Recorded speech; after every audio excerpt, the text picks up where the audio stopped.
शांति।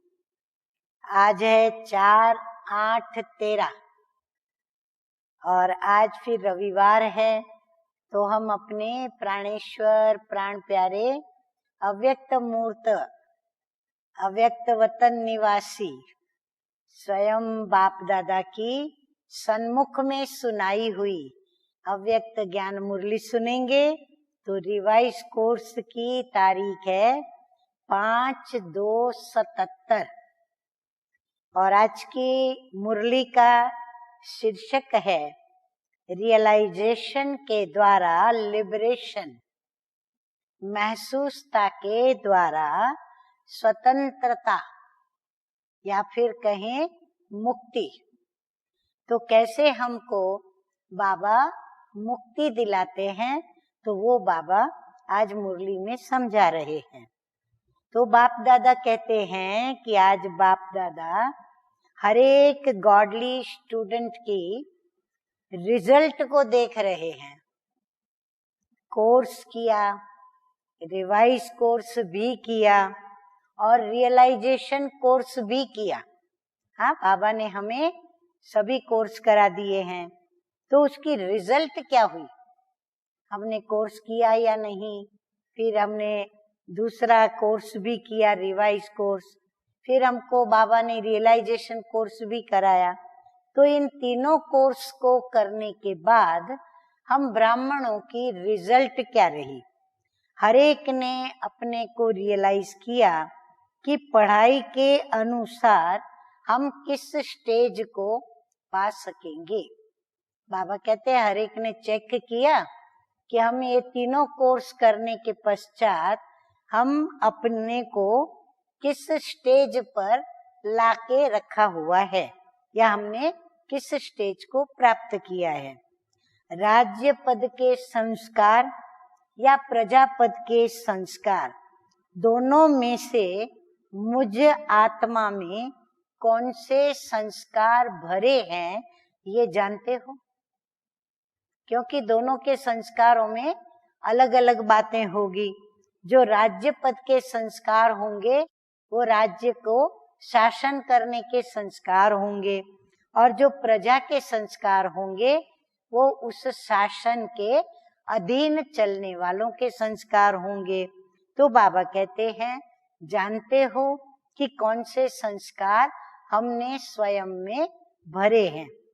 राज्य पद के संस्कार अर्थात श्रेष्ठ पद के संस्कार क्या दिखाई देंगे। राज्य पद माना भविष्य नई दुनिया का श्रेष्ठ से श्रेष्ठ पद। तो उसमें कौन से संस्कार, कौन से लक्षण दिखाई पड़ेंगे। अब बाबा बताते हैं उनके लक्षण। अधिकारी, एक तो वो अधिकारी होगा, वो अधिकार से अपने जीवन के अंदर चलेंगे।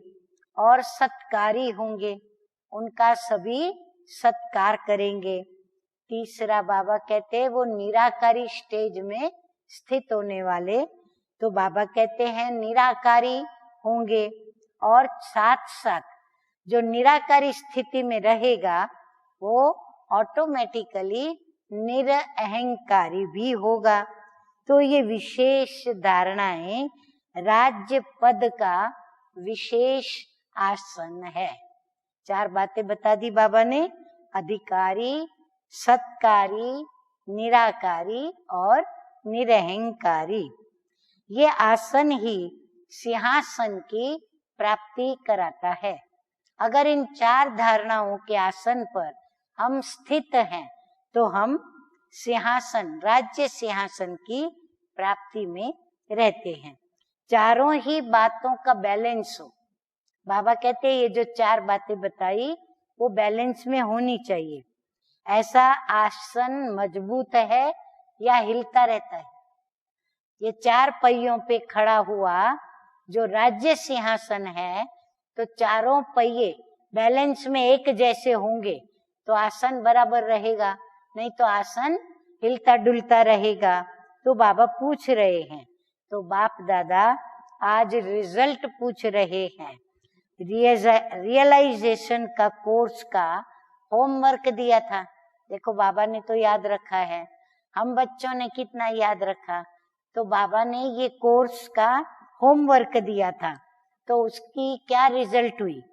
आप सब तो फाइनल पेपर के लिए तैयार थे, फिर अपनी रिजल्ट क्या देखी। बाबा ने कहा जब फाइनल पेपर देने के लिए तैयार थे और पेपर दिया, तो रिजल्ट क्या देखी, अपनी स्थिति का क्या अनुभव किया। बाप समान बाप के साथ साथ जाने वाले बने हो।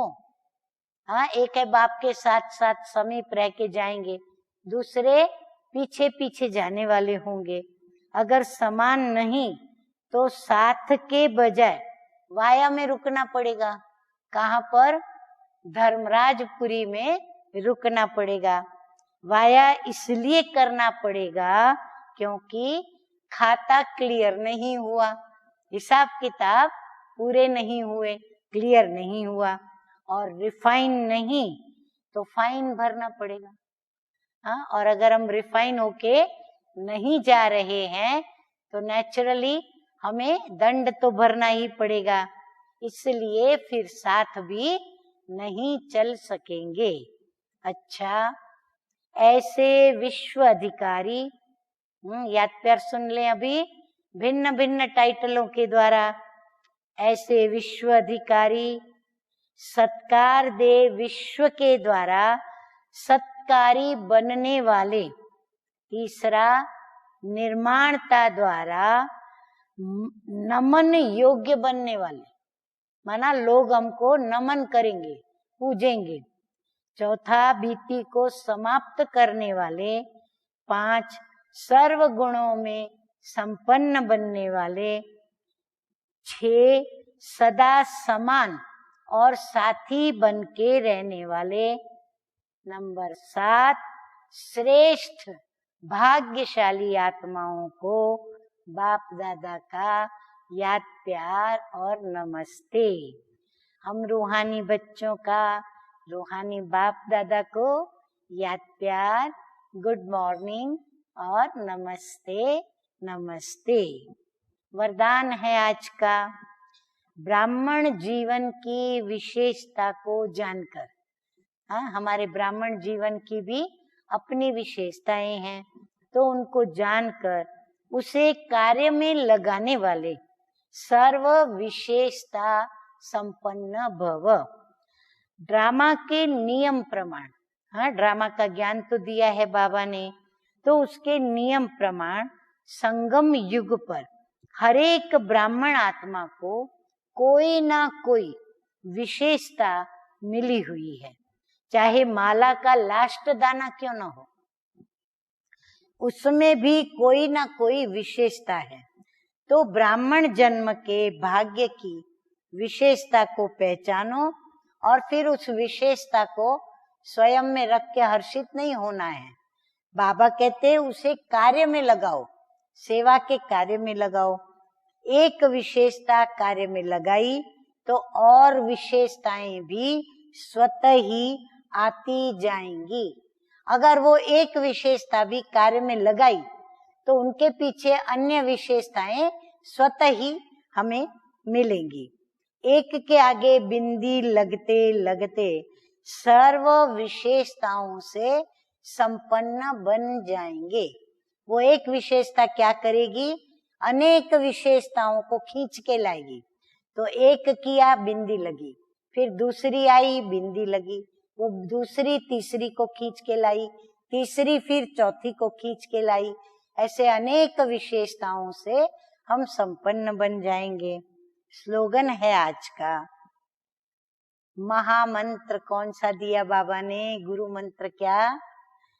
मन मना भव के मंत्र की सदा सिमरती रहे तो क्या होगा? मीठे मीठे बाबा कहते हैं मन का भटकना बंद हो जाएगा।